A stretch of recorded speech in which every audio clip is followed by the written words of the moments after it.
गाँव नगर में हाला भइल बा, छपल बा खबरिया, सरवा के दीदी भाग गइली, आयो दादा कहवा।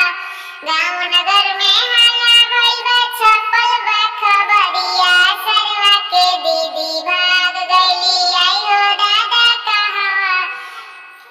पुलिस से दरोगा पूछेला सिपहिया, सरवा के दीदी भाग गइली, आयो दादा कहवा।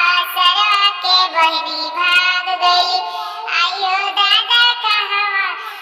बीच आंगन में सरवा रोवे, पटाकी पगरिया, दीदी हमर भाग गइली, बहिनी हमर भाग गइली। अब का करी दैया, बहिनी हमर भाग गइली, अब का करी दैया। हमार कवनी भैया बड़ी हो रंगीला, हमार कवनी भैया बड़ी हो रंगीला, अरे खोजेलन महलिया, अरे सरवा के दीदी मिल गइली नौवा के पजरिया, सरवा के दीदी मिल गइली नौवा के सेजरिया, सरवा के बहिनी मिल गइली पंडित के सेजरिया, सरवा